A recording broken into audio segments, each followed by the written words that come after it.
Ladies and gentlemen, we now present George Edwards in Dr. Jekyll and Mr. Hyde.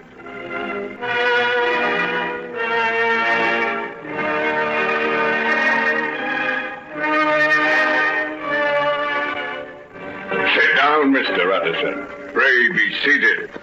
It isn't often we have visitors, is it, Hetty, my dear? Well, you won't be wanting me to ep027 him. I think I'll go. Yes, it might be just as well. Some of the things that Mr. Utterson and I will have to talk about will be rather of a confidential nature. All right. You'll find me upstairs if you want me.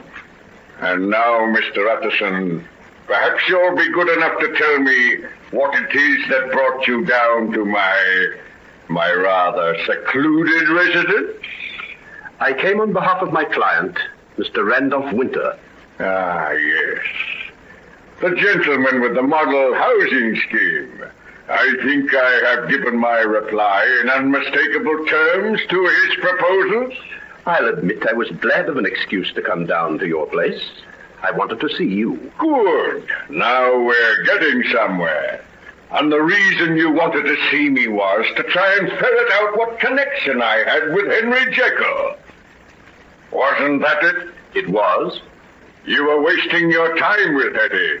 She knows no more about that than you do. Though the things she could have told you about Henry. What do you mean?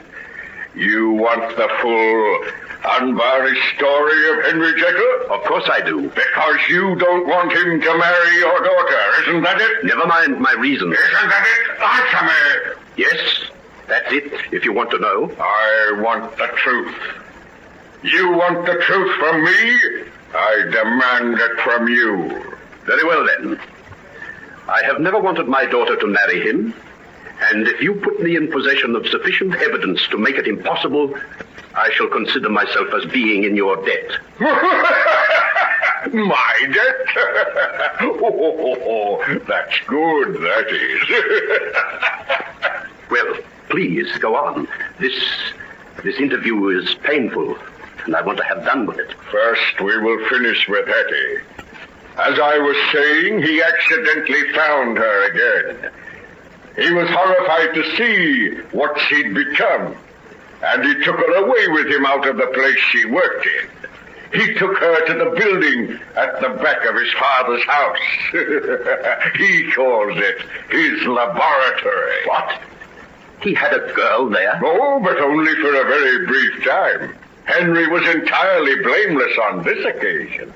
Believing that the main house was deserted, he went into it to get food and clothes for his protege.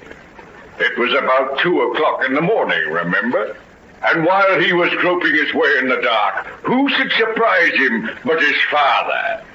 The old man had unexpectedly come up to London from his country house.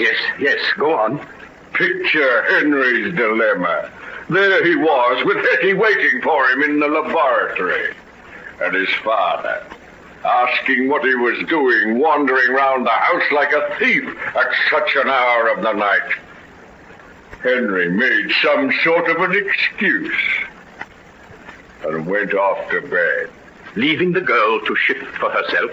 Precisely. Hetty thought that he'd played another trick on her, so she ran away. An hour or so later, she was fished up out of the Thames by the water police, from where she'd attempted to commit suicide. Oh, you can't be serious. The girl that I've been talking to? The same. There's a lot more, but I won't go into details. Hetty was charged with vagrancy, sentenced to a term in prison, came out, became a professional thief, got a further prison sentence, and eventually arrived at her present situation, which is companion to my lighter moments. And this trail of misery is the work of Henry Jekyll. You'd never believe it to hear the way she lied for him, would you? Strange, submissive creatures women are. Well, I can only repeat that I'm indebted to you for what you've told me. I often felt that there was something about Henry that none of us knew of. But I never suspected this. Wait a minute. Wait a minute, that's not all. Surely there's no more. Oh, yes, much more.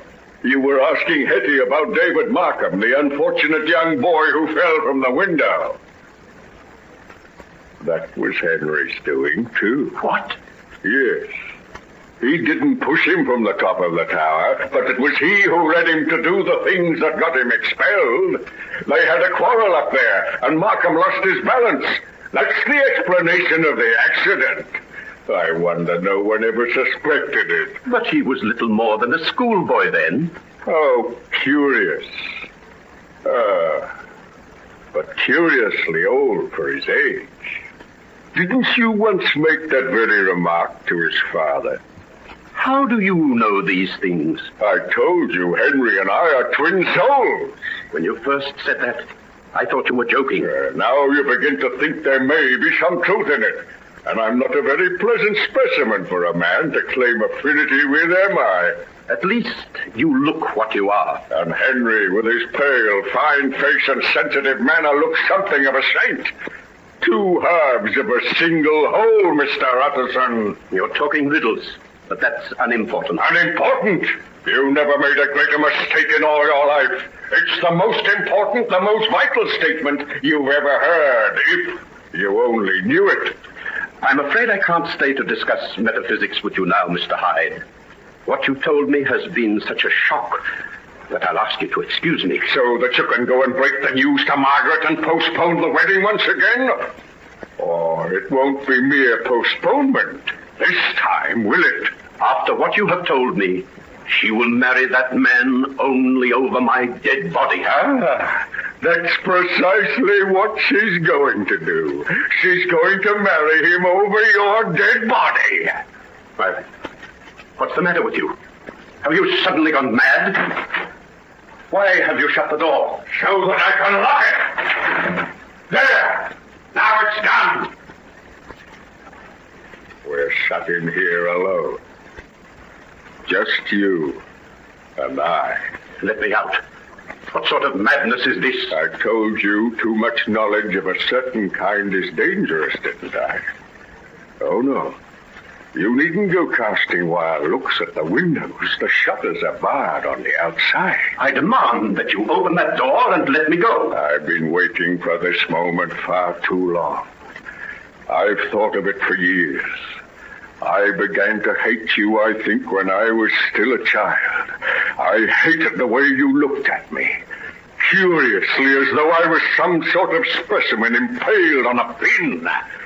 You were wondering then what manner of creature I was. What are you talking about? When did I ever see you before the night you struck the child down in the street? And then when I heard you give your reasons why Margaret shouldn't marry me... Marry you? In heaven's name, what are you raving about? Haven't you realized? Don't you see who I am? I know that you're a maniac. But you don't know that I am Henry Jekyll. You're what? Henry Jekyll! Don't look at me like that. I know you're telling yourself that insane people are subject to delusions, but I am not insane. And then if you're not, stop this hideous fooling and let me out. I can see now I was a fool to believe anything you said. The whole thing is a pack of lies from beginning to end. And you're willing to regard it as such and do nothing to stop your daughter's wedding? I'll make inquiries, and if I find there's no truth in what you say... You'll make no inquiries, my friend, because you're never going out of this room alive. I'm never going out of this room? No. Since I've found the way to protect myself into the form of Edward Hyde, I've done many nameless things, but I've never yet committed murder. I wanted to. I wondered how it felt, and now I'm going to find out. Stop this infernal nonsense. Open the door. I decided it should be you some time ago. I never thought you'd play so neatly into my hands as you've done by coming here. Let me out. I wondered when the opportunity would present itself. Stop following me about the room. Stop it, I say. You've knocked over one of the chairs. Are you frightened? Why should a man who's lived the blameless life that you have be afraid to meet his maker? Hyde, stop this. I've done nothing to you. Haven't you? If you hadn't kept Margaret away from me, Edward Hyde would have ceased to exist long ago. She would have made all the difference. Look on your work, O righteous man, and see what you call forth out of the darkness of a human soul. You foul obscenity. Take my daughter's name off your lips. Your daughter is mine. Mine, I tell you. She's belonged to me ever since we were children, and it's you who have kept us apart. You won't do so anymore. I'll wipe out the existence as I'd smash any other barrier that stood between us. I'm not a young man, but I can still fight. If you won't let me out of this room of your own accord, by heaven, I'll lay you out and get the key that way. Ah, that's better. That's better. Now we've got some hate on both sides. I should say there was. From the first moment I saw you, I had an overwhelming desire to strangle you. You were the foulest, vilest, most repulsive creature I'd ever set my eyes on. The world will be a better place to be rid of you, and God willing, I shall do it. You will! With my bare hands. Let me get them around your filthy throat. Kill me, would you? Take that. What are you doing? What's happening there? Go away. Get back upstairs. Oh, what are you doing? Let me come in. All right, my dear. Come in. Come in. It might serve as a good object lesson to you. What have you done?